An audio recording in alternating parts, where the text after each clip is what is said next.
Good morning po. Yan, batiin po natin yung mga kapatid natin. Good morning. Kumusta ka? Sige po, kumustahin niyo sila. Kumusta? Yan.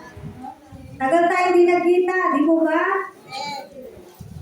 Wala tayo dito nung Sunday, pero meron po tayong online. Yan. Salamat sa Diyos at nakita lang po natin ang haring araw. Yan. O, may magre-reklamo na, mainit.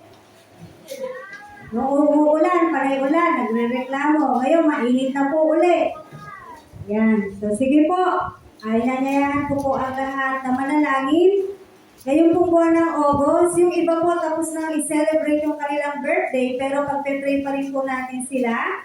Si Kuya Lito po, nung August 12, Kuya, happy birthday. Ayun po si Kuya Lito. Birthday niya nung August 12. Yan. Si Joel, na asawa ni Connie, August 15, kahapon. Tapos ngayon po, may nag-celebrate ng kanyang birthday si Tatay Willie. Yan. O ano na, ipupunta pa kami doon.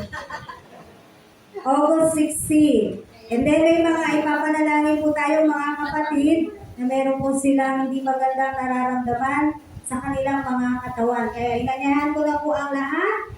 Handa na po ba tayo? Amen.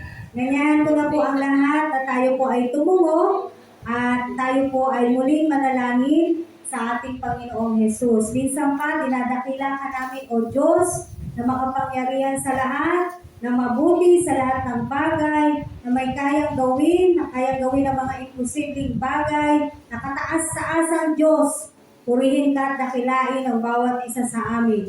Salamat po, Panginoon, sa magandang araw na to, sa magandang panahon. Patuloy na dalangin namin, O God, ang mga kababayan namin na hanggang sa ngayon ay nakalubog pa sa baha. We continue to pray, Panginoon, na humupa na rin po yung mga tubig sa kanilang mga lugar, yung nabiktima ng mga landslide. Lord, tulungan mo po sila, lalo na po yung mga namatayan. Comfort them. Hallelujah. Comfort them right now in Jesus' name. Salamat po. Alam namin, Panginoon, you are still in control. You are still the God of the universe, Lord. Kaya, Panginoon, patuloy na nagtitiwala po kami sa iyo. Sa oras na to, dinadalangin din namin ang mga may kaarawan, si Kuya Lito, sa Panyego, si Joel, si Tatay Willie, silang lahat, Lord. Nilulong namin sa iyo. Salamat sa panibagong taon na pinagkaloob mo po sa kanila. Ang dalangin namin, Panginoon, itong panibagong taon na ibinigay mo sa kanila ay mas lalo pang maging mabunga, mas lalo nilang i-spend yung kanilang oras, panahon, araw para sa iyo lamang, O Diyos. Mas piliin nila, God, ang nasa piling mo, Panginoon, kaysa ang mundo. Mas i-prioritize sila, Panginoon, ang buhay na nasa iyo, O God. Kaya salamat po, pagpalain mo po ang mga kapatira na nag-celebrate at nag-celebrate ng kanilang birthday, O God. Sa mga kapatira naman na merong hindi magagandang nararamdaman sa oras na to, dinudulog namin sa iyo, God, si Nanay Ilyang na masakit ang kanyang balakang. The mighty name of Jesus, Lord, you are our Jehovah Rapha, our great healer, Panginoon. Ibsan mo ang sakit na to, Panginoon. Ganun din si Sister Oyen, yung kanyang cystitis, yung mamamagayong kantong niya. Lord, walang imposible sa iyo. Walang mahirap sa iyo, Panginoon. Ano man yung mga iniintake niyang mga gamot, God, maging malaking tulong po ito. Pero ikaw po ang dakila namin maggagamot, Panginoon. Si Nanay Vilma na masakit ang tiyan, Lord, let your healing touch be upon them all, and even to Polo na hamong masakit ang ulo, Lord God. Hallelujah, Lord. Sa iyo po namin sila pinagkakatiwala na tunay nga, O God.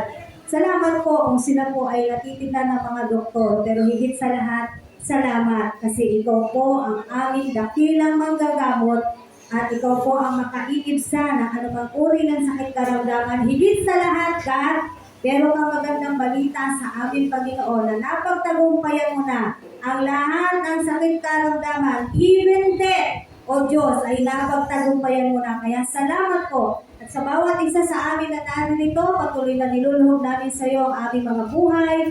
Ikaw ang nakahihigit, nakababatid ng mga sitwasyon namin, kalalagayan sa buhay, mga dinadala, mga anxiety, mga depression, mga stress, mga kabigatan sa buhay. Ang lahat ng ito, Panginoong Jesus, binibigay po namin sa iyo. At alam namin, Lord, papalitan mo to ng kadaanan, papalitan mo ito ng kagalahan, papalitan mo ito ng kapayapaan. Kaya salamat po. Purihin ka, dakinain ka sa pangalan ng Panginoong Yesus. Amen! Amen! Hallelujah! Amen! Napaka-energetic nyo na naman, pumalakpak sa Panginoon. Amen! Hallelujah! Hallelujah! Alam na, napakalakas na palakpak nyo. Alam nyo bakit? Hindi po kayo nandun sa kalagayan ng mga binaha. Kaya dapat yung pagpapasalamat sa Panginoon lubos-lubos. Bagamat binaha po dito, hindi po ganun kadelikado, hindi katulad ng mga napagdaanan ng mga nakikita natin sa balita. Hallelujah. Pagpaumanhin, may nalimutan po akong ipanalangin. Muli po tayo manalangin. We also pray, Panginoon, kay Heidi Mapa Diaz. Meron po siyang malalang sakit. Kung ano man po ito o God na sakit na meron si Heidi Mapa Diaz, Lord, ang lagi naming dalangin sa mga ganito, Panginoon, na may sakit karamdaman, ang kagalingan ay nagmumula sa iyo. Higit sa lahat, Panginoon, makilala ka niya at isuko niya ang kanyang buhay sa iyo, Lord God. And one day, we can hear a very good testimony sa lahat ng mga ipinag-pray po namin dahil sila po'y pinagaling mo na. Salamat in Jesus' name. Amen. Amen. Hallelujah. Purihin po ang Panginoon. Salamat din kasi lahat tayo may magagandang katawan. Amen. May mga dinaramdam pero hindi rin katulad ng iba. Nahirap na sa kanilang mga physical na katawan. Kaya whenever we say we have to thank the Lord, let's give our praises to the Lord. Let's shout hallelujah to the Lord. Amen. Bigay todo. Because one day, hindi na po natin magagawa yan. Isang araw, hindi nyo na magagawa yan. Kaya habang nagagawa pa po natin, let's give it all to the Lord. Bakit po namin yung sinasabi? Meron po kaugnayan yan sa pag-aaralan natin ngayong umaga na to. Dati-dati, pag tinatanong tayo, parang kanino ka nabubuhay? Dati pa to, di ba? Yung commercial na to.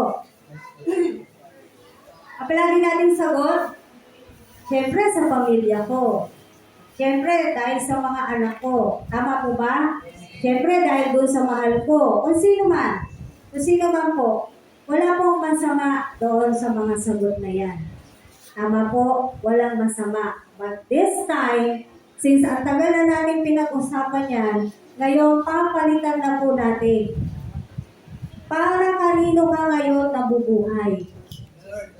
Amen? 2 Corinthians 5:15 and Galatians 2:20 yung ating pong main verse. Dumuna po tayo sa Corinto. At gusto ko po siyang basahin muna bago sa Tagalog sa King James Version muna. 2 Corinthians chapter 5 verse 15. Nakita na po natin. 2 Corinto po. 2 Corinthians chapter 5 verse 15. Sabi po dito, andyan na po kayo. For whether we be mali. Apat na mata, mali pa rin. 5:15. And that He died for all, that they which live should not henceforth live unto themselves, but unto Him which died for them and rose again. Galatians 2:20. Kasunod lang po ng Corinto ito. Galatians chapter 2, verse 20. Sabi po rito, I am crucified with Christ, nevertheless I live. Yet not I, but Christ live in me. And the life which I now live in the flesh, I live by the faith of the Son of God, who loved me and gave Himself for me. Hallelujah. Basahin po natin siya sa Tagalog. Balikan po natin yung Corinto bago yung Galatia. Sabi po sa Tagalog, 5:15 ng ikalawang Corinto, namatay siya para sa lahat upang ang mga nabubuhay ngayon ay huwag nang mabuhay para saan daw? Para sa sarili. Kundi para kanino na? Kay Kristo na namatay at muling nabuhay para sa kanila. Galatians 2:20.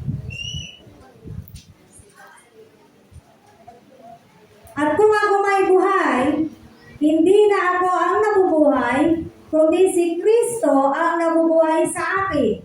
At habang ako'y nasa daigdig, namumuhay ako sa pananalig sa anak ng Diyos na umibig sa akin at nag-alay ng kanyang buhay para sa akin. Salamat Panginoon sa pagkabasa ng iyong salita. Lord, your word is powerful. Tumatagos, God, kahit sa mga kasukasuan, sa buto, sa kaluluwa. And now I pray, Holy Spirit, that your word will be more powerful today sa lahat po ng mga makakarinig ng iyong salita. In Jesus' name, Amen. Hallelujah. Kaya sabi ko kanina, papalitan na natin yung nabubuhay ako dahil sa pamilya ko, dahil sa anak ko, dahil sa asawa ko, dahil kung kanino pa man. Not anymore. Hopefully, masasabi na natin yan after po ng worship service natin na to. Amen? Sinasabi rito sa mga verses ko na binasa po natin, si Pablo, at kung ako man nabubuhay sa daigdig na ito, hindi na ako ang nabubuhay. Sabi niya, di ba? At ako'y nabubuhay na para kay Kristo. Tingnan mo yung katabi mo. Hindi ka nabubuhay para dyan. Amen. Huwag niyo po akong babalik na rin, ho. Huwag niyo pong imamali yung aking pong sinasabi. Nauunawaan ninyo kung paano itong pinag-aaralan natin dito dahil matatanda na po tayo dito. Tama? Ang una talaga dapat sa buhay ng isang Kristiyano, hindi yung pamilya. Ang Diyos, si Kristo. Tama po ba? Kaya kung nabubuhay man tayo ngayon, dapat nabubuhay na tayo para kay Kristo. We live for Christ. I live for Christ. Nabubuhay na ako para kay Kristo. Bakit? Si Kristo, kaya akong dalhin sa kaharian niya. Si Kristo, kaya akong dalhin sa langit. Yung katabi mo, hindi ka kayang dalhin sa langit yan. Kahit mahal na mahal mo yan. Tama mo ba? Tanging ang Panginoong Hesus lamang ang makapagbibigay sa atin ng kaligtasan. Baka sabihin mo iba paulit-ulit. Opo, uulit-ulitin natin. Because this is the gospel, this is the good news. Ito yung ginawa ni Kristo. Kaya uulit-ulitin natin sabihin, banggitin, ipahayag, ituro, hanggang sa lubusan natin maunawaan at mag-sink in sa mga puso, sa isip natin, sa buhay natin, na nabubuhay na ako dahil kay Kristo. Na kaya kong ibigay ang buhay ko para kay Kristo. Amen po ba? No, we live for Christ. Kasi siya, kaya niya nga po tayong dalhin sa napakagandang kaharian. Ang sabi niya, aalis ako, pero babalikan ko kayo, ihahanda ko lang yung inyong tutuluyan. Nasa 1. Pangako niya po yan. Amen po ba? Ngayon, sabi natin, nabubuhay na tayo dapat para kay Kristo. Bakit? Matthew 13, 44 to 45. Sa ating pong mga tao, ang dami po nating hinahanap sa buhay natin na to. Nakita niyo na ba yung hinahanap niyo sa buhay niyo? Matthew chapter 13, verses 44 to 45. Ang sabi po rito, ang paghahari ng Diyos ay katulad ng kayamanang nakabaon sa isang bukid. Nahukay ito ng isang tao at tinabunan uli. Sa laki ng tuwa, siya'y lumayo at ipinagbili ang lahat ng ari-arian niya at binili ang bukid na yon. Verse 45, gayon din naman ang paghahari ng Diyos ay katulad nito. May isang mga ngalakal na naghahanap ng mamahaling perlas. Nang makakita ng isang perlas na napakahalaga, siya'y humayo at ipinagbili ang lahat ng kanyang ari-arian at binili iyon. Ganito po ang kaharian ng Diyos, ang paghahari ng Diyos. Kapag ang isang tao natagpuan niya na yung napakahalagang perlas na yon, yung napakahalagang kayamanan na yon, anong ginawa ng tao doon sa talinghaga? Binenta niya yung kanyang ari-arian at pinili niya yung lugar na yon. Bakit? mas valuable ito, mas mahal ito, mas mahalaga ito kumpara doon sa kanyang ari-arian. At ano po yun? Yung kaharian ng Diyos. Amen. Sa kaharian ng Diyos, sinong nandun? Si Kristo. Natagpuan mo na ba si Kristo, kapatid? Hindi, iba uli, again and again. Iba yung naniniwala kay Kristo sa may relasyon kay Kristo. Marami pong naniniwala kay Kristo. Kahit po mga Islam, naniniwala sila kay Kristo. Amen. Ngayon, bakit po natin ito sinasabi? Tingnan po natin yung buhay natin. Yes, we know Christ. But do we live for Christ? Ako ba talaga'y namumuhay para kay Kristo? Na alam mo ba ito, kapatid, na tanging makapagbibigay sa iyo, makapagdadala sa iyo sa bagong langit at bagong lupa ay ang Panginoong Hesus lamang. Na ang tanging daan sa kaligtasan ay ang ating Panginoong Hesus lamang. Then why not prioritize ka? Kung alam mo ang lahat ng ito, bakit hindi nauuna ang Diyos? Bakit hindi una ang Diyos? Above all, dapat ang Diyos. Amen. Pinakauna, at wala kang hihigit doon. Dapat ang Diyos. Una sa lahat, nilikha tayo ng Diyos. Pangalawa, baka nakakalimutan natin, pag-aari tayo ng Diyos. Pangatlo, baka nakakalimutan din natin, kahit ano, kayang gawin ng Diyos. Sabi sa Job, God give, God take it away. Nabasa niyo na po yun? Kaya niya magkaloob, kaya niya rin bumawi, kaya niya rin kuhanin. Amen? Kaya, bakit hindi po natin pipiliing mabuhay para kay Kristo? Ngayon, we are living for Christ because may mga papakita po tayo sa mga salita ng Diyos na gusto ng Diyos na makita natin at maintindihan natin bakit ka ba kailangan mabuhay kay Kristo. Bukod doon sa mga nasabi po natin, punta tayo sa Hebreo 12. Hebrews chapter 12. Umpisahan po natin sa verse 2.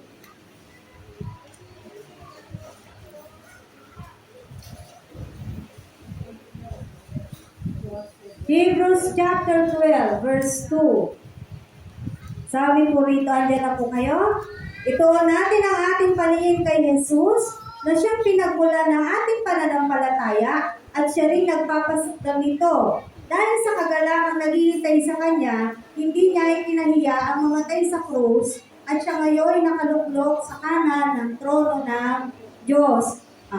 Himayin po natin yung verse na binasa po natin dito sa verse 2 pa lang.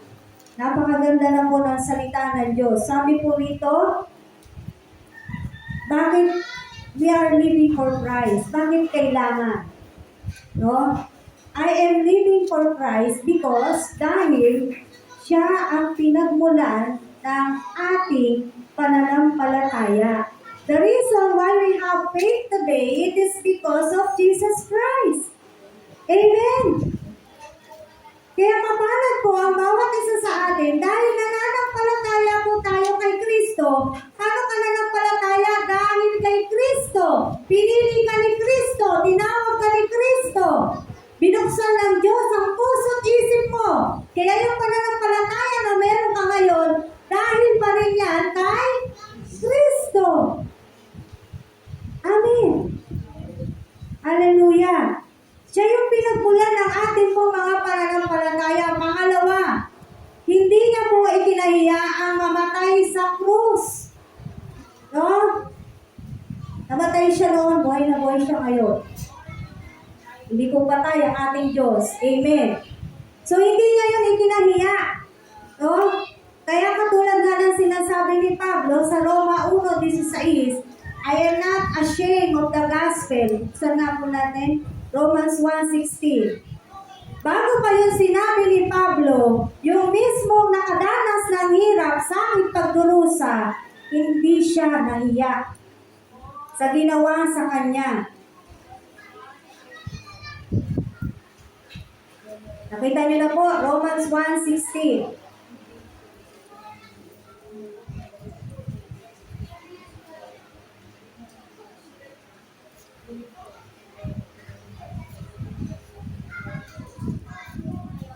Sabi po rito sa King James Version,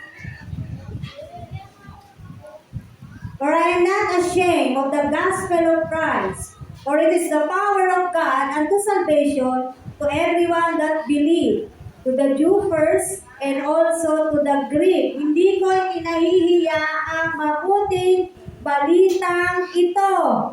Si Pablo, hindi niya kinahihiya. Amen. Kung ano man yung pananampalataya, paniniwala, meron siya, hindi niya ikinahihiya. Hindi niya ikinahihiya yung gospel. Hindi niya ikinahihiya si Kristo. Hindi niya ikinahihiya magpahayag siya ng salita ng Diyos sa kung saan dako siyang lugar papuntahin ng banal na Espiritu. Amen. Si Kristo mismo na pinatay sa krus, hindi po siya nahiya doon sa mga ginawa sa Kanya. Balikan lang po natin, Matthew 27. Mahaba po ito, pero pipili na lamang po tayo. Matthew 27, verses 27 to 31. And I want all of you to read your Bible. Buksan niyo yung Bible niyo, basahin niyo kung anong nakasulat sa inyong mga Biblia. The reason why we are here is to study the Word of God, to worship God through His Word. And I hope you have your Bibles with you. Yung mga walang Biblia, tabihan niyo po para mabasa po nila ang salita ng Diyos. Again, nakatanggap po tayo ng libreng Biblia noon. Dapat dala-dala ninyo palagi yung mga Bible po niya yan. Kaya tayo humingi ng tulong para wala na tayong reason na wala tayong Biblia. Ngayon, kung hindi nyo dinadala, again, hindi napa-priority. O baka nahihiya pa. Matthew 27, verses 27 to 31. Sabi po rito, si Jesus, tingnan niyo po yung mga ilan lamang sa dinaanan ng ating Panginoong Jesus. Si Jesus ay dinala ng mga kawal ng gobernador sa Pretorio at nagkatipo ng buong batalyon sa paligid niya. Hinumaran nila siya at sinuutan ng isang balabal na pulang-pula.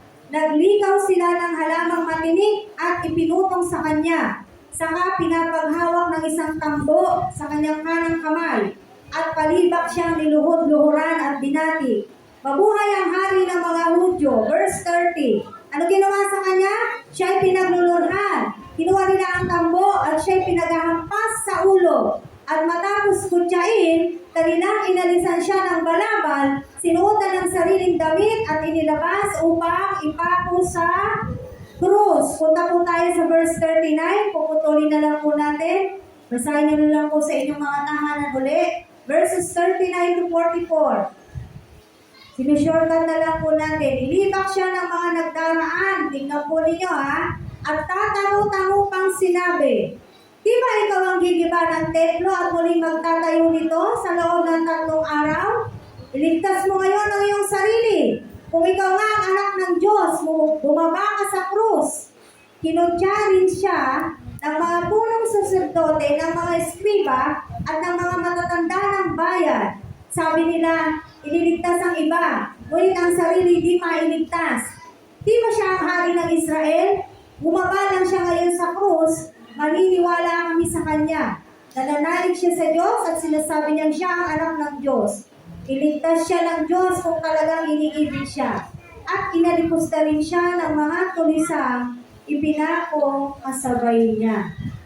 Can you realize kung ano pong naranasan ng Diyos para sa atin po ito? Kung anong tiniis ng Diyos para sa atin? Amen? Kung paano nilibak-libak, kinutya-kutya ang ating Panginoong Yesus, para po yan, ang lahat ng ito, tiniis niya para sa atin. Para magkaroon po tayo ng kaligtasan. Para hindi po tayo mapahamak. Para yung bad news na dapat na nasa atin, tayo ang tatanggap, hindi po natin naranasan. Kaya ang lahat ng ito, hindi ikinahiya ng ating Panginoong Jesus. Pinagdaanan niya po lahat. Sinalo niya po lahat. Amen. Di siya nahiya, kahit nililibak siya. Kahit sinasabi sa kanya, "Oh, sabi mo, Diyos ka. Ba't di mo iligtas ang sarili mo ngayon?" Sabi pa nung iba, kapag siya ay iniligtas dyan ng Diyos, maniniwala ako sa Kanya. Sa atin dito, kahit Kristiyano na, "Lord, pag ginawa mo to, maniniwala na talaga ako sa'yo." May ganun pa? May condition pa? Para maniwala ka? Kay Kristo, may kondisyon. "Lord, gawin mo lang to. Baguhin mo lang yung buhay ko. Maniniwala na ako sa'yo." Ganyan po ang mga tao, "Lord, pagalingin mo lang ako. Maniniwala na ako sa'yo." Amen? Kung hindi po ito ginawa ni Kristo, kung hindi niya tiniis lahat po ng kahihiyan, panlilibak, dire-diretso po tayo sa kapahamakan. Alam niyo po ba yon? Kung wala pong Kristo na nag-alay ng kanyang buhay sa krus ng Kalbaryo, wala po tayo kapag-asahan na mapunta sa kanyang kaharian. Tuloy-tuloy po tayo sa kapahamakan. At yun yung ayaw ng Diyos. Kaya pinadala niya ang kanyang buktong na anak. Nauunawaan po natin ito. Dito pa lang, sa mga ganitong pagkakaalam natin kung paano tayo minamahal ng Diyos, dapat nararamdaman mo ngayon, kapatid, na dapat mas mahalin ang Diyos. Na dapat mas unahin ang Diyos. Na dapat mas ibigay sa Diyos ang ating buhay. Amen? Sa verse 3 po ng Hebreo, tignan po natin. Hebrews 12 verse 3 to 4. Tignan po natin. Balik po tayo sa Hebreo. Marami po sa mga hihimayin po natin ay nandito po sa Hebreo 12. Verses 3 to 4. Sabi po rito, "Isip-isipin ninyo," nasabi ko na to kanina, "kung gaano ang tiniis niyang paglaban ng mga makasalanan upang hindi kayo manlupaypay o panghinaan ng loob. Hindi pa humahantong sa pagdanak ng inyong dugo ang pakikipagtunggali ninyo sa kasalanan." Hanggang doon lang po muna tayo. Diba? Nagtiis po ang ating Panginoong Hesus para sa atin. Sabi po rito, "Isip-isipin nyo gaano ang tiniis niyang paglaban ng mga makasalanan." Para ano? Bakit ngayong ginawa? Para hindi tayo manlupaypay o panghinaan ng loob. Kaya yung battle, siya na rin po yung nakipaglaban na dapat battle po natin. Siya na rin nakipaglaban. At sabi sa verse 4, di pa dumadating sa ganitong punto na dumadanak na yung dugo nyo sa pakikipaglaban sa kasalanan. Nangyari na ba yun? Hindi pa. Hindi katulad ni Kristo. Anong binabala niya rito? Anong ayaw ng Diyos natin? Bakit siya namatay? Dahil sa kasalanan. Kaya sabi nito, hindi pa dumadanak ang dugo niyo sa pakikipaglaban ninyo sa kasalanan. As a matter of fact, yung iba nag-e-enjoy pa. Anong dadanak ang dugo? Kung masaya pa nga. Kung gusto pa natin sundin, ang nais lang naman, paano dadanak ang dugo? Malayo talaga. Amen? Malayo po. Pero ang ating Panginoong Yesus, tiniis niya ito lahat. Tiniis niya dahil sa kasalanan. Kaya mabayad na Tetelestai, it is finished. Tapos na. Kaya sabi sa atin, huwag na tayong mamuhay sa kasalanan. Kasi pinagtagumpayan na po ng ating Panginoong Yesus ang kasalanan. Again, yes, ito yung lagi nating sasabihin. Magkakasala pa rin naman tayo at nagkakasala pa rin naman po tayo. Totoo naman po yan. Pero ang tunay na Kristiyano, ayaw na ng kasalanan. Nilalayuan ang kasalanan. Amen? Kahit po nagkakasala, pero hindi niya nakabatid yung kasalanan. Yun po ang tunay na Kristiyano. Kasi yung hindi pa talaga kumikilala sa ating Panginoong Yesus, mahal nila yung kasalanan kaysa mahal nila ang Diyos. Pero sa atin, mahal natin ang Diyos, hindi natin mahal ang kasalanan. Nilalayuan natin, iniiwasan natin, no? Sinasabi mo, lumalapit ang tukso, hindi ka nagpapatukso. Kahit nasa harapan mo na, hindi ka pa rin nagpapatukso. Nananagumpay ang ninanais ng banal na Espiritu sa iyong buhay dahil alam mo na yun ay kasalanan, mananagumpay ka dahil pinili mo na sundin kung ano ang gusto ng Espiritu ng Diyos kaysa gusto ng iyong laman. Gaano po kayo nakikipaglaban sa kasalanan na yan? Nantok na ako, hindi na ako magpe-pray. Tulog na. Pagod na pagod ako, wala na akong oras para sa mga ganyan. Tulog na, wala na. Inuna na ako anong dapat niyang unahin na sa tingin niya, yun ang tama. Yun ang mabuti. Iingat po tayo sa mga ginagawa natin yan kasi sabi sa Judges era, doon sa mga nagte-training, nung wala silang hari, yung mga tao, ginawa nila kung ano sa tingin nila ay mabuti. Hindi lahat po ng tinitingnan natin o hindi lahat ng ginagawa natin sa buhay natin, sa tingin natin ay yun ang mabuti. Unless yan ang kalooban ng Diyos sa'yo, yun ang mabuti. Amen. So nagtiis po ang ating Panginoong Diyos. That's why we need to live for Christ. Next, ano pa po? Tinuring tayong anak. Siya ang ating po ama. Punta po tayo sa Galatians chapter 4, verses 6 to 7. Sabi po dito, upang ipakilala kayo'y mga anak ng Diyos, pinagkalooban niya tayo ng Espiritu ng kanyang anak, nang tayo'y makatawag sa kanya ng Ama, Ama ko. Kaya hindi ka na alipin, kundi anak, sapagkat anak, ikaw ang tagapagmana ayon sa kalooban ng Diyos. Amen. Bakit ba't di tayo mabubuhay para kay Kristo? Ang turing niya po sa atin ay anak.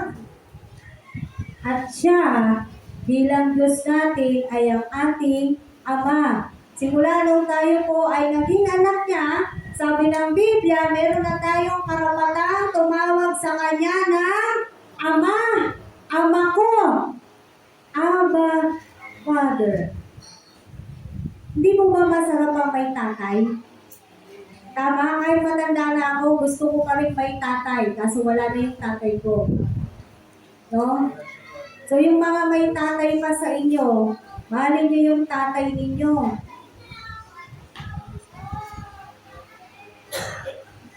Hindi naman kamahal-mahal yung tatay ko, kahit pa. Ikaw na Kristiyano, ikaw magmamahal, tatanggap, uunawa sa mga taong gano'n. Mahirap? Opo. Yes, mahirap po yun. Eh, sabi nga ng Biblia, love your enemies. Tama? Mas mahirap yun. Kaysa mahalin mo yung asawa mo, mahalin niyo yung tatay niyo. Kahit nga sa nasabi pa natin na hindi naman sila ka-idol-idol, hindi sila kamahal-mahal, but still, bilang anak ka ng Diyos, ikaw ang aabot. Sabihin nyo nga, ako ang aabot. Ako ang uunawa. Ayaw sabihin ng iba. Prito nyo na yung pride nyo. Wala pong pupuntahan niya. Amen. Bilang siya po yung ating Ama, balik po tayo sa Hebrews 12, verses 10 to 11. Pero po, bago yung 10 to 11, mababasa niyo pa po yung ibang verse dyan na dinidisiplina ng Ama ang kanyang anak. So dito na lang po tayo sa verse 10 to 11 ng Hebrews 12 sa loob ng maikling panahon, itinutuwid tayo ng ating magulang ayon sa inaakala nilang mabuti. Ngunit itinutuwid naman tayo ng Diyos sa ikabubuti natin upang tayo'y maging banal tulad niya. Amen? Habang tayo'y itinutuwid, hindi tayo natutuwa o hindi naging hinagpis. Ngunit pagkaraan yon, lalasap tayo ng kapayapaang bunga ng matuwid na pamumuhay. Ayan. Bilang siya po yung ating Ama, sabi po rito, karapatan niya to Again, kung meron may karapatan sa atin na ituwid po tayo, yun po yung ating Diyos. Dinidisiplina po ng Diyos ang kanyang mga anak. At habang nangyayari po yung pagdidisiplina, hindi naman po talaga masaya yung dinidisiplina. Meron bang batang pinapalo na nakangiti? Wala naman, di ba? Meron bang sinisermonan na tuwang-tuwa pa siya dahil sinisermonan siya ng kanyang magulang? Wala naman po, di ba? So, on the process of discipline, masakit po talaga. Yun yung sinasabi ng salita ng Diyos.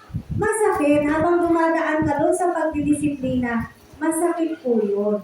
Masakit lahat. Masakit sa puso, masakit sa isip. Minsan, yung physical mo yung nadadali dahil dinidisiplina ka ng Diyos, masakit.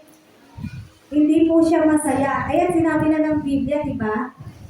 Pero pagkatapos nun, anong sabi? Anong pangako? Lalasap tayo ng kapayapaang bunga ng matuwid na pamumuhay. I just remember my parents. Although tapos na po ito, long time ago, nandiyan naman na yung mga mahal kong anak. Noon talaga, ayaw nila sa tatay nila. At dahil mabait akong anak, sinuway ko sila. Nakipagtanan ako sa tatay nila. I did not listen. Kaya ako nakinig sa magulang ko. But then again, kahit anong pagsisisi, wala na, tapos na yun eh. Kaya ako ito sinasabi, hindi dahil nagsisisi ako. Kung hindi gusto kong sabihan kayong mga anak-anak dyan, huwag nyo nang pangarapin na dumaan talaga kayo sa hirap. Pag kayo'y pinapangaralan, dinidisiplina ng inyong mga magulang, listen. Makinig po kayo. Kasi totoo naman, alam nila kung ano yung mabuti. Kasi kami, literal po talaga yung sinasabing gumapang sa hirap. Literal po na naranasan ko yun. Hindi po siya masaya. Kaya nga sabi ko, hindi pala ako mabubuhay ng talos ng ilong. Kasi nagustuhan ko siya, matangkad, matangos ang ilong. Pag pala kumakalaw na yung singkura mo, di mo na nakikita yung kapugian nito, o tangos ng ilong niya, o tangkad niya. Wala nang ganon. Pag wala nang gatas ang anak ko, iba na yung tingin ko sa kanya. Di ko na sasabihin kung ano. Huwag nyo na gustuhin na mangyari pa sa inyo yan. Pag sinasabi ng magulang nyo, listen. They know what is best for you. Pag sinabi nilang mag-aral ka, mag-aral ka. Magtapos ka, magtapos ka. Tapos magtrabaho ka. Amen ba mga anak? Hindi dahil para buhayin niyo yung magulang niyo, kung hindi para magkaroon kayo ng magandang buhay. The only thing that parents will be happy kapag nakita nila yung mga anak nila, hindi, alam mo yun, yung lalapit sa'yo, wala akong dede yung anak ko. Parang ayaw ko ma-imagine yung gano'n pag yung mga anak ko, wag mangyari. No? Kasi ikaw yung unang iiyak, ang unang masasaktan, magulang. At nakita ko yun sa mga magulang ko. Hindi man nila sinasabi, but I can see my mom, umiiyak siya. Kasi naglilihi ako, gusto ko kumain, wala akong pagkain. Naalala ko na. Dahil sa tigas ng ulo ko. Kaya sinasabi Diyos, hindi maganda ang nararamdaman po natin. Pero huwag tayong magagalit sa Diyos. Huwag tayong magtatampo sa Diyos.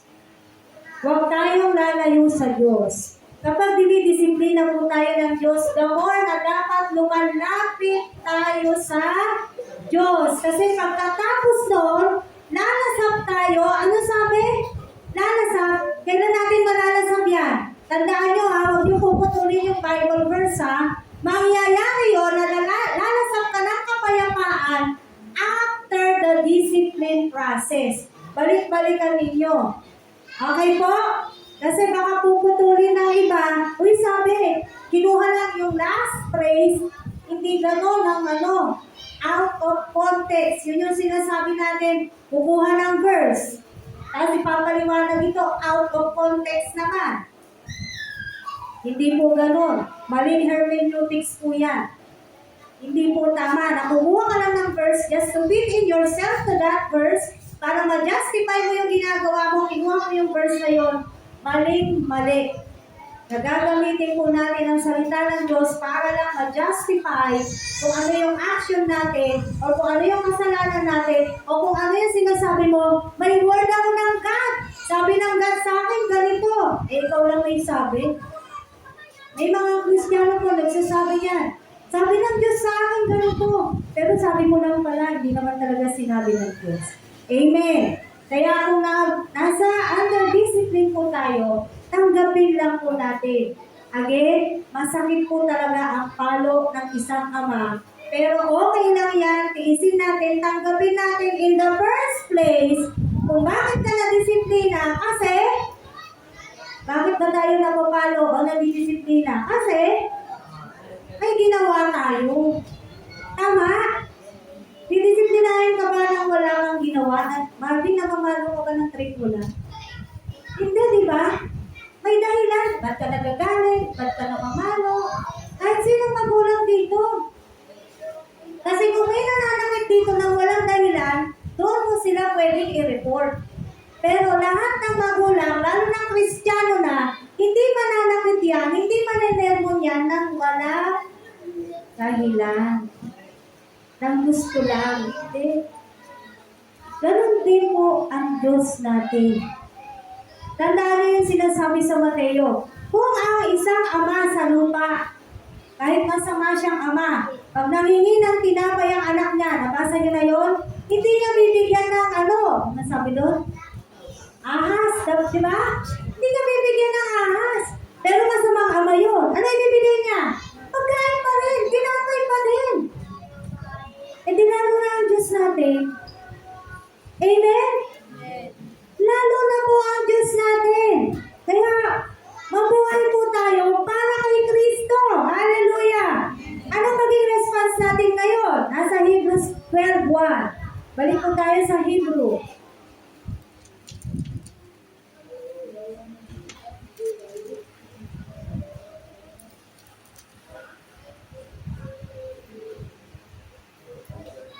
Hebrews chapter 12, verse 1, sabi po rito, ito po yung dapat response na natin. Ngayong alam na natin, bakit kailangan mabuhay natin para kay Kristo? Yamang naliligid tayo ng makapal na saksi. Iwaksin natin ang kasalanan at ang anumang balakid na pumipigil sa atin. At tayo'y buong tiyagang magpatuloy sa takbuhin na sa ating harapan. Amen. Una, anong sabi? Iwaksin na po natin ang kasalanan. Bakit? Napapaligiran po tayo ng maraming saksi. Maraming nakakaalam na tayo po ay born again. Maraming nakakaalam na tayo po ay anak ng Diyos. Kaya iwasan na po natin ang kasalanan at magpatuloy tayo sa takbuhin na sa harapan. Again, the journey of living a life as a Christian is not that easy. Mahirap po, totoo po. Pero, anong sabi? Magpatuloy ka lang. Tumatakbo ka na rin lang bilang Kristiyano. Tiyakin mo na yung pagtakbo mo ay hanggang dulo. Matapos mo yung takbuhin. Parang si Pablo, sabi niya, natapos ko yung takbuhin ko. And yun din yung gusto natin. Nawa, matapos po natin yung takuhin natin na to dito sa mundo. Kahit pa ang daming sagabal, ang daming hadlang, ang daming problema, ang daming kabigatan, ang daming nangyayari sa'yo. Kahit bagsak na bagsak ka na, tayo lang ng tayo. Kahit nadapa ka, tayo uli. Amen. Why? Hindi po tayo pinababayaan ng ating Diyos. Sabi niya sa Hebreo din, I will never leave you nor forsake you. Hindi kita pababayaan man. Kaya yung pagtakbo natin, yung journey natin dito sa lupa, kasama natin ang Diyos. Amen. So una, magtiyaga po tayo. Sabi nga dyan, magtiyaga tayo sa takbuhin natin sa mundo na to. Pangalawa, Hebrews 12:13.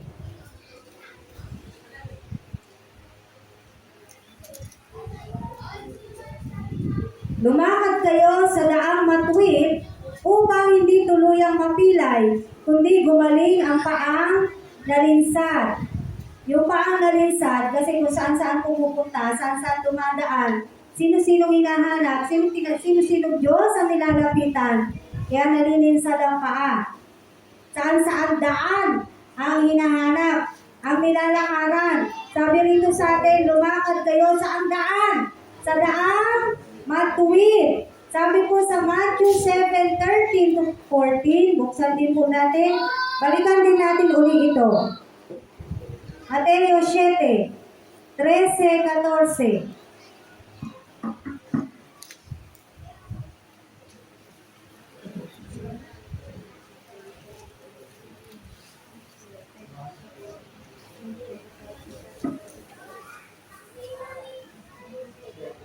Nakita niyo na po? Matthew chapter 7 verses 13 to 14. Sabi po rito ng verse na to, pumasok kayo sa pintuan, makipot na pintuan, sapagkat maluwang ang pintuan at malapad ang daang patungo sa kapahamakan, at ito ang dinaraanan ng marami. Ngunit makipot ang pintuan at makitid ang daang patungo sa buhay, at ano daw? Nakakaunti lang ang nakasusumpong yun. Yan. Sabi sa Hebreo, lumakad tayo sa daang matuwid.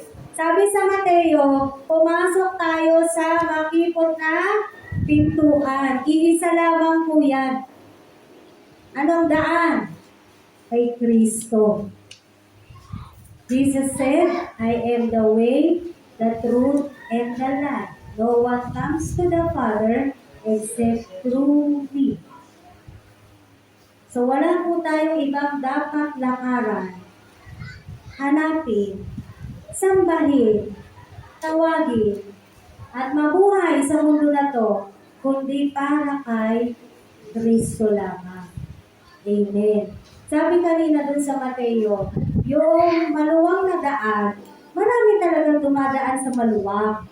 Bakit? Marami pong tao ngayon ayaw na nang nahihirapan. Diba? Patong dadaan dyan, ang liit-liit, kakasya, isa lang. Kaya nga anong sabi ng Biblia, kakaunti lang nakakasumpong mo. Kasi karamihan gusto sa maluwag na daan. Okay naman yun kung ayaw nyo talagang mahirapan. Again, itong lahat ng ito, ibinibigay sa atin ng Diyos. Still, the decision is yours and mine. But then again, the Bible said, choose life. And where is life? Na kay Kristo. Amen. So lumakad po tayo sa daang matuwid. Kahit kung mahirap talaga. Pagod na ako, aapen pa ako. Mahirap, di ba? Puyat na ako, aaten pa ako. Mahirap, di ba? Tama po ba? Mahirap. Dami ko nang ginagawa, babasa pa ako ng Bible, magdi-devotion pa ako, magti-training pa kami. Ano ba yan? Mahirap, di ba? Tama po? Mahirap naman talaga. Pero kung ito yung paraan para tayo po ay nakakadaan sa daang matuwid, patungo kay Kristo, bakit hindi ka doon dumaan? ka doon dadaan. Kung alam mo na ang ganitong daan ay tutungo ka sa tagapagligtas mo, sa tunay na Diyos, bakit hindi ka magtitiis? Amen. Pangatlo, ano pa rin dapat response natin? Una, sabi, magpatuloy tayo sa takbuhin. Sa buhay natin bilang Kristiyano, magpatuloy lamang po tayo. Pangalawa, lumakad sa daang matuwid. Pangatlo, nasa Hebrews 12 verse 14.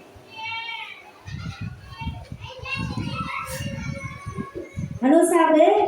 Magpakabanal kayo at sikaping makasundo ang inyong kapwa sapagkat hindi ninyo makikita ang Panginoon kung hindi kayo mamumuhay na ganito. Ang sabi, paulit-ulit, ano dapat yung response natin simula nung tayo kumilala kay Kristo, paano tayo mamumuhay sa mundo na to, ay magpakabanal. Again, being holy means separated from the world. Kung ano ginagawa ng mundo, hiwalay po tayo doon. Kasi alam naman na natin kung ano po yung mga ginagawa ng sanlibutan ng mga tao sa mundo. Not the world na nilikha ng Diyos, yung sinasabi nating mundo, yung mga tao na nasa mundo. Amen. Ano palaging sinasabi o nababasa sa social media? Life is short. Enjoy it. Diba? Gawin mo na kung ano makakapagpasaya sa'yo. Kasi maikli lang ang buhay. Tama, mali? Tama naman, maikli lang talaga ang buhay. And we only live once. Isang beses lang tayo mabubuhay sa mundo na ito. Pero huwag nating kakalimutan, yes, that life is short, eternity is forever. Ano yun? Pagkatapos ng buhay mo dito sa lupa, at ikaw ay nahusgahan ng Diyos na hindi ka para sa kanyang kaharian, panghabang buhay na kapahamakan ang dadanasin ng mga ganong tao. Amen. Kaya nga yung iba sinasabi naman, enjoy now, suffer later. Kung puro enjoyment lang yung gusto natin sa mundo na to, hindi tayo magkakaroon ng effort para maging banal. Mamuhay ayon sa gusto ng Diyos. Mamuhay ayon sa kalooban ng Diyos. Hindi po tayo tunay na Kristiyano. Kasi ang tunay na Kristiyano, ang gusto niya, nakakasunod siya sa Diyos niya. Ang tunay na Kristiyano, ang gusto niya, napiplease niya yung kanyang Ama. Naunawaan niyo po ito? Amen? Did you ever think, Lord, sa ginagawa ko ba na to, sasaya ka ba? Meron na ba kayong mga ganong kaisipan? Nangyari na po ba sa inyo yan? Lord, sumaya ka ba kanina? How I praise you, how I sing for you, how I listen to the word, how I obey your word, how I read the Bible. Napasaya kaya kita, Lord, na-please kaya kita? We are not pleasers of men. Kaya nga marami pong may ayaw sa akin eh. Okay lang. Ganun talaga eh. Hindi na lahat mapiplease mo. And I don't please men. Each and every one of us here, we are real Christian. We do not please men. Ang gusto nating matuwa dito ay ang ating Diyos. Amen. Wala tayong ibang gustong matuwa sa mga ginagawa natin kung hindi ang ating pong Diyos. Kaya yung pamumuhay ng pagiging banal, kung yan po ay pinagsusumikapan po natin, matutuwa po ang ating Diyos. Amen. Ang pamumuhay po ng pagiging banal, hindi po ito puro pananampalataya. Yes, we have faith, pero dapat may effort coming from us. Dapat nag-e-effort din po tayo. Alam niyo yung nag-e-effort? Nagsusumikap ka talaga sa sarili mo rin na magawa mo itong mga bagay na to kahit gaano ka ka-busy, kahit gaano ka kahirap, kahit gaano ka ikaw kaabala. O kung ano-ano pa yung nagiging reason natin sa mundo na to, you're still giving your effort to please your God. Amen! Make it a point na nasasamba pa rin natin ang Diyos. Na nabibigyan natin ng kaluguran ng Diyos. Na nasusunod natin ang Diyos. Hindi lang kada araw ng linggo.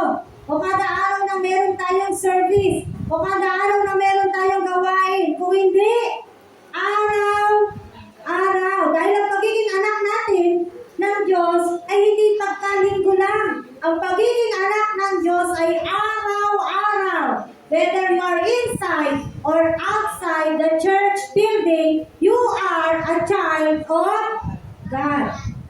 Hindi mo nawawala dapat ang pagiging anak ng Diyos na kapag kasama mo na yung tropa mo makamundo ka na rin. Kasi wala ka sa simbahan. Hindi po siya ganoon. Naintindihan po natin ito, yung pagiging banal. Sabi rito, magpakabanal kayo. Hindi naman ako may sabi, ang Diyos po ang Biblia. Amen. Nauunawaan po natin ito. Hindi ka banal kapag nandito ka lang sa church. Hindi ka susunod lang kapag nandito ka lang sa church o kapag may nakatingin sa'yo na kapwa mo Kristiyano. May nakatingin sa'yo o wala, banal ka. Naintindihan niyo po? May nakakaalam o wala, banal ka. Mabait ka dito, mabait ka rin sa labas.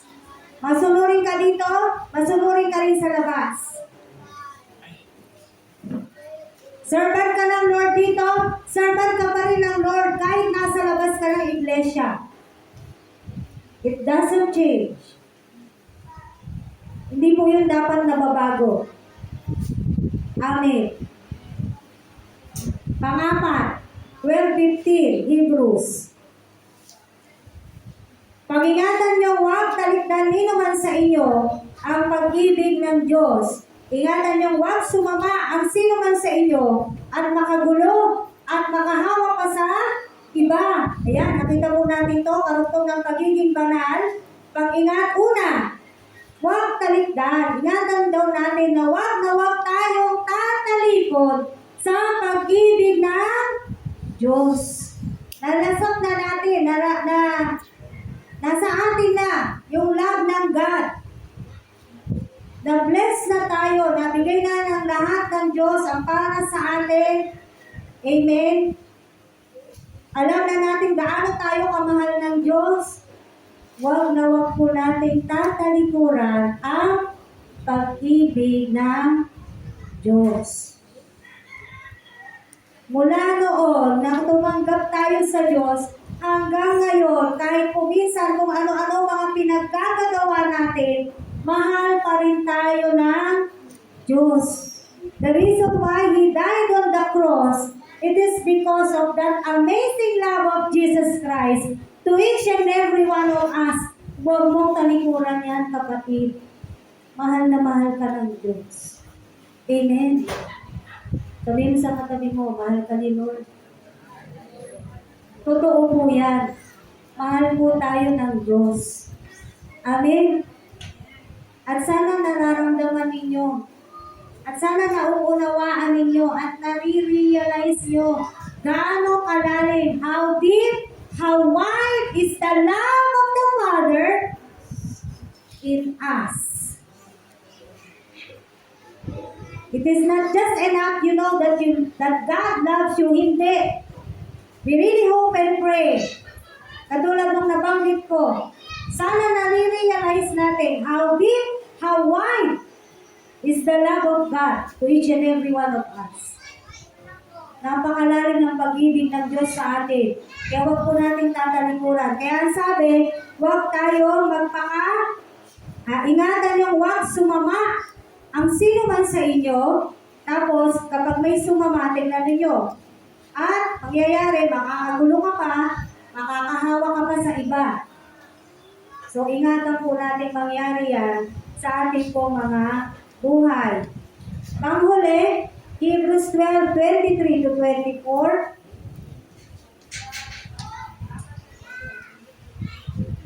Lumapit kayo sa masayang pagkakatipon ng mga ipinilang na pangalan na nakatala sa langit. Lumapit kayo sa Diyos na hukom ng lahat sa mga espiritu ng mga taong banal na naroon na sa damong inilaan sa kanila ng Diyos. Ayan, nakita niyo po, may nakalaan na talaga. Verse 24, lumapit kayo kay Jesus, ang tagapamagitan ng bagong tipan, at sa dugong na bubok na ang sinisigaw ay kaiba sa isinisigaw ng dugo ni Abel. Ano sabi bilang pang-lima na dapat maging tugon po natin sa ating Panginoong Jesus? Tayo po ay lumapit sa Diyos. Lumapit kay Jesus. Amen? Lumapit tayo sa masayang pagtitipon na ibinilang ng mga panganay na nakatala sa langit. At sino po yun? Yung church. Ang iglesia. Remember, the meaning of church ay mga tao, hindi po yung building. Amen. So doon ka lalapit, doon ka pupunta. Hindi palayo dito. Ano dapat? Palapit. Amen. Sabi mga sa katabi mo, kapatid, hindi palayo, palapit. Ha? Palapit po ang pagpunta kay Kristo, hindi palayo. So lumapit tayo sa ating Panginoon. Ang sabi nga rito, lumapit kayo sa Diyos na hukom ng lahat.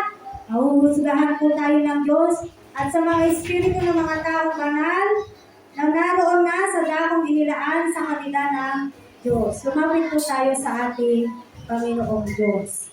Hindi po tayo magsisisi. Again, uulit-ulitin natin, hindi madali, pero it's worth it.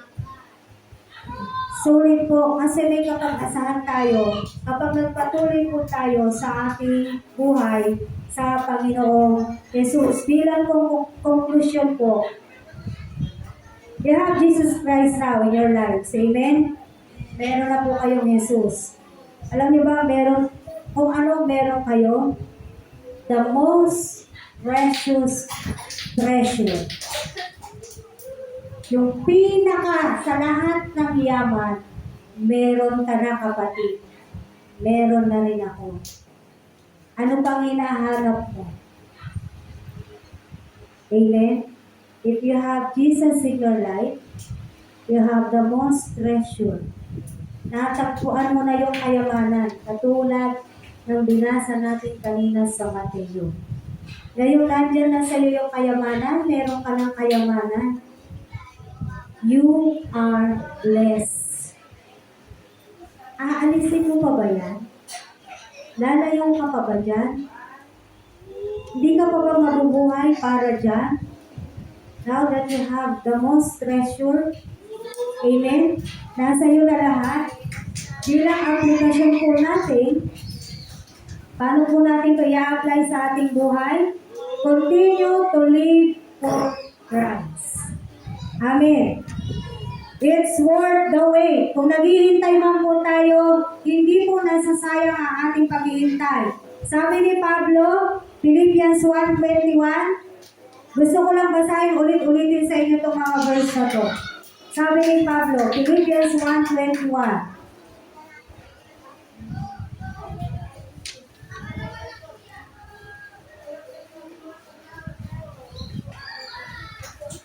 kita niyo na po. Babasahin ko po siya sa King James Version. For me to live is Christ, and to die is gain. Ang sarap, di po ba? 1 Corinthians 2:9. Last verse. 1 Corinthians chapter 2, verse 9.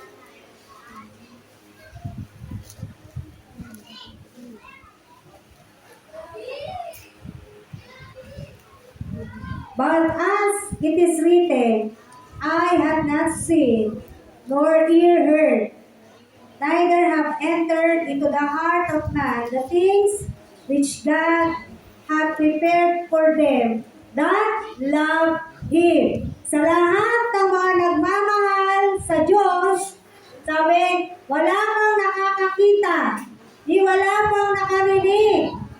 Naano niyo po yun? Kung gaano kaganda ang inihanda ng Diyos sa lahat ng nagmamahal sa Kanya. Ganito ang sinasabi ng kasulatan.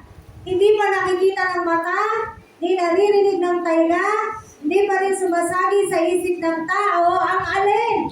Ang inihanda ng Diyos kanino? Sa mga umiibig sa Kanya. Again, huwag puputulin ang verse.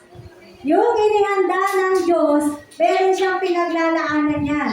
Para kanino yung inihanda niya? Sa lahat ng umiibig sa Kanya. Amen. Hallelujah. Dalangin ko po, meron po tayo natutunan at tawa, paglabas nyo mamaya sa iglesia na to, o kung hindi pa man kayo lumalabas, nakapag-desisyon na kayo, kanino kayo ngayon nabubuhay? Kay Kristo. Amen.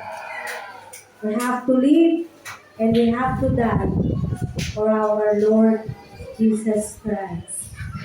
Amen. Tayo po natin tumayo.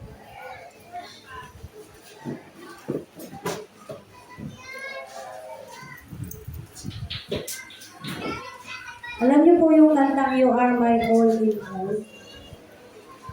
It's okay kahit walang tugtog. Sinasabi po ng awit kayo, siya, ang Diyos po natin, ang lahat-lahat sa atin. Amen? Hallelujah.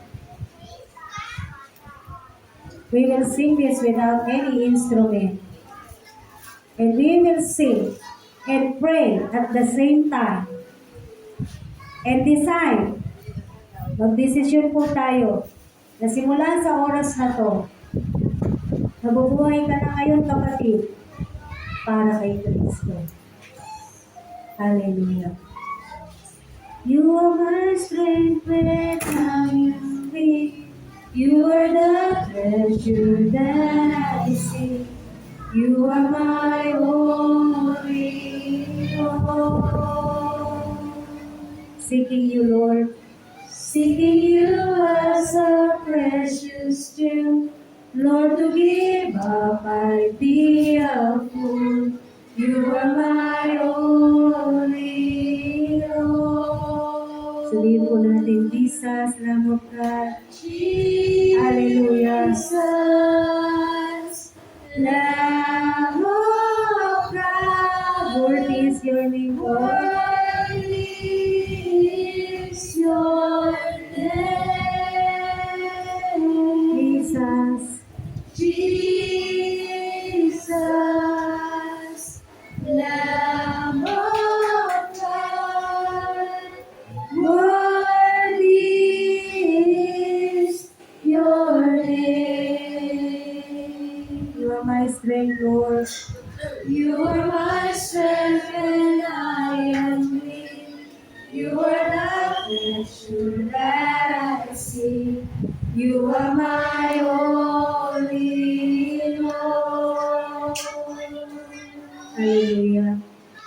Seeking you as a precious jewel, Lord, to give up, I'd be a fool. You are my only Lord.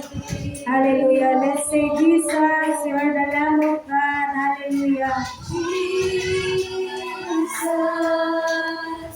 Lamb of God, worthy is your name.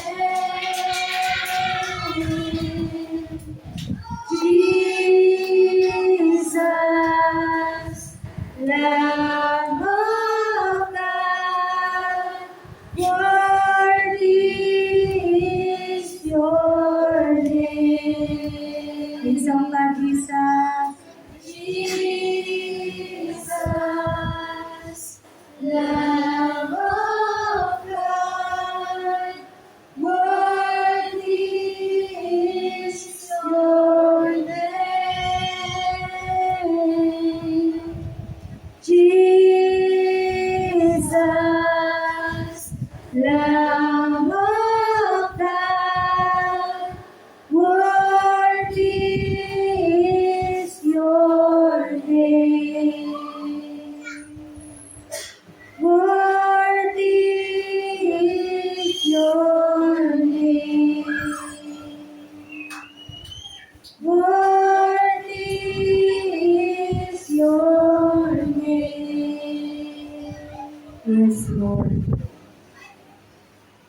Meron na kaming ikaw, God. Nandito ka na sa buhay namin, nandito ka na sa puso namin, Panginoon. At salamat sa banal na Espiritu na nanahan sa amin. Palagi namin kasama, O Diyos. Palagi gumagabay sa amin at nagtuturo po sa amin. At nagpapaalala, God, kung sino na ba kami ngayon at ano na dapat yung mga ginagawa po namin ngayon. We keep on saying, we are your children, na anak mo kami, God. Kaya naman dalangin namin, Panginoon, sa oras na ito. Nawa, nakapag-desisyon kaming lahat. Na kaya kami nabubuhay ay dahil sa iyo at para sa iyo. And we thank you for this life na palagi mong binibigay sa amin, O Diyos. Nawa, O God, sa mga hindi pa nakapag-desisyon, patuloy kang mangusap sa kanila, Panginoon. Ay paalala ang iyong salita at maramdaman na kung gaano mo sila kamahal. Gaano mo kamahal ang bawat isa, O Diyos. Kaya lahat tiniis mo. Hindi ka nga nahiya doon sa krus kahit nilulibak ka ka. Hindi mo yun ikinahiya. Kaya sino kami para ikahiya ka? Sino kami para itanggi ka rin, O Diyos? That's why whether we are in private or in public places, Panginoon, hindi kami mahihiya, O Diyos, na banggitin ang pangalan mo, na purihin ka sa harapan ng maraming tao, na manalangin kahit nakikita ng maraming tao, O God. Hindi na kami mahihiya, Lord. Kasi yung pagiging anak namin, hindi siya nagtatapos sa loob lang ng building na to. Anak mo kami kahit nasa labas kami ng building na to.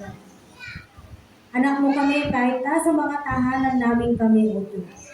Kung nasaan man kami naroroon, O Diyos, ang pagiging anak namin, O God. Pagiging anak ng Diyos ay hindi po yung nagbabago. Kaya salamat po, inaring mo kaming anak, tinuring mo kaming anak, tinanggap mo po kami, tinawag mo kami, we are special in your sight. Sa kabila ng hindi naman talaga kami karapat-dapat. Thank you, Lord. Thank you, God. Thank you, Jesus. Kung ano man yung ginagawa namin na ito para sa iyo, kulang na kulang pa. But we hope and pray, Lord God, that we can please you every day of our lives. Ikaw yung ibigyan namin ng kaluguran. Ikaw yung mabigyan namin ng kasiyahan. Nawa natutuwa ka sa lahat ng aming ginagawa, araw-araw.